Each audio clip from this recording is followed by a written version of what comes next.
আসসালামু আলাইকুম গাইস। তো আজকে কথা বলবো বন্যা যারা সাহায্য করে ফেনী, নোয়াখালী এবং কুমিল্লা যারা সাহায্য করে তাদের নিয়ে আসলে অনেকে ভাষা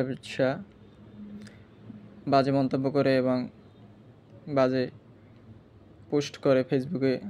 এগুলো আসলে দেখলে আসলে তাদের অনেক কষ্ট লাগে। যেমন আসলে যারা কন্টেন্ট ক্রিয়েটর আছে তারা আসলে যে বন্যায় যারা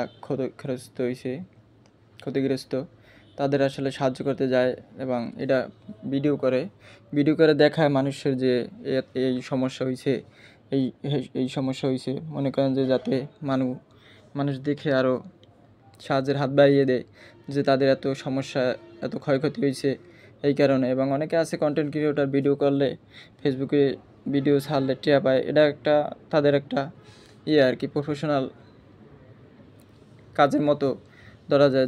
যেমন চাকরি করে বেতন পায় মাস শেষে, তারাও এই যে ভিডিও করে এরা ছাড়ে, এই কারণে একটা টিয়া পায় ভালো অঙ্কের। এই টিয়া দিয়ে কিন্তু আসলে তারা চলে এবং যে সাহায্য করে মানুষের। এটা আসলে বাজে কোনো না যে লোক দেখানো বা করা, বাজে বিহেভ করাটা কোনোভাবেই উচিত না। কেননা মানুষের পাশে দাঁড়ায় এবং ছবি তোলে বা ভিডিও করে, এটা আসলে বড় কথা না। বড় কথা হয়েছে যে তারা একটা সমস্যায় পড়ছে, এই সমস্যা থেকে তাদের কীভাবে উদ্ধার করা যায় এবং তাদের কিভাবে সেভ করা যায়, এইটা আসলে বড় কথা। তো বিষয় হলো যে তারা গেছে, সমস্যা হয়েছে, অনেক পরিবারের সমস্যা হয়েছে, তাদের সাহায্য করে এবং তাদের পাশে দাঁড়াইছে, এটা হইলো বড় কথা। কিন্তু কিছু কিছু লোক যে মনে করেন যে বাসায় বসে গুজব ছড়ায় এবং বাজে মন্তব্য করে, এইগুলো ঠিক না। আপনারা মনে করেন যে বাসায় বসে এই গুজব না ছড়াইয়া মনে করেন যে তারা মাঠে আসতে না পারেন, বাসায় বসে আল্লাহর কাছে দোয়া করেন, নামাজ কালাম পড়ে যে তারা যেন সুস্থ স্বাভাবিকভাবে থাকতে পারে এবং পরিবেশটা যাতে ভালো এবং পানি কমে যায়, এদিকে একটু দোয়া করতে। কেননা তারা অনেক বিপদে পড়ছে, এখন তাদের সাহায্য করার মতো মনে করেন যে অনেক মানুষ আছে, কিন্তু আপনারা যারা যাইতে পারেন না তারা তো দোয়া করতে পারেন বাসায় বসে যে তারা যেন সমস্যার সমাধান হয়। কিন্তু আপনারা তা না, বাসায় বসে বাজে মন্তব্য করেন এবং তাদের নিয়ে উল্টোপাল্টা ফেসবুকে লেখা করেন, কিন্তু এটা কোনোভাবেই উচিত না। ঠিক আছে? তো বড় বিষয় হলো আপনারা, তারা ভিডিও করুক বা ছবি ছাড়ুক বা স্টোরিতে দিক, তারা যে কী করছে না করছে এটা বড় কথা না। বড় কথা হলো যে তারা মনে করেন সাহায্য করছে, এইটাই বড় কথা।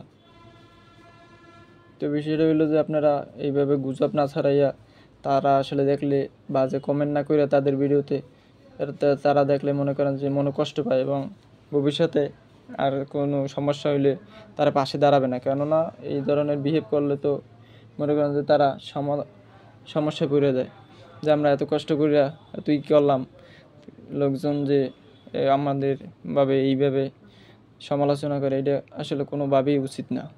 তাই আমার মতে যে আপনারা বাসায় বসে আপনারা এই গুজব টুজব না ছাড়াইয়া, বাজে কমেন্ট না করে আপনারা বাসায় বসে দোয়া করেন, পারলে 2 টাকা দান করেন, যে তাদের কীভাবে উপকার করা যায় এই বিষয়টা আসলে অতি জরুরি। এবং সেখানে এক ভাই বলছে যে শিশুদের খাবারের খুব সংকট, যেমন দুধ, চিনি এবং এই যে শিশুরা যে খায় আর অন্যান্য খাবার, এগুলো আসলে বেশি প্রয়োজন।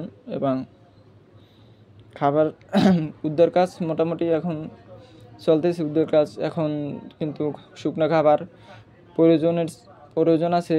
তারপরে যে খাবার, ভারী খাবারগুলো কিন্তু এখন মোটামুটি প্রয়োজন, কেননা অনেক দিন হয়ে গেছে, এই কারণে ভারী খাবার প্রয়োজন।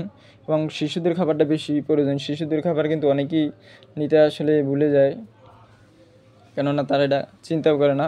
এই কারণে শিশুদের দুধ, চিনি এবং অন্যান্য যে খাবারগুলো আছে এগুলো কিন্তু আপনারা একটু ব্যবস্থা করবেন। সবাই যারা আসলে সাহায্যের জন্য যান এবং যারা যাইতে প্রস্তুত এবং যারা মনে করেন যে যাইবেন, টাকা পয়সা কালেক্ট করেন। ঠিক আছে? আসলে কথাগুলো খুবই গুরুত্বপূর্ণ এবং খুবই জনক।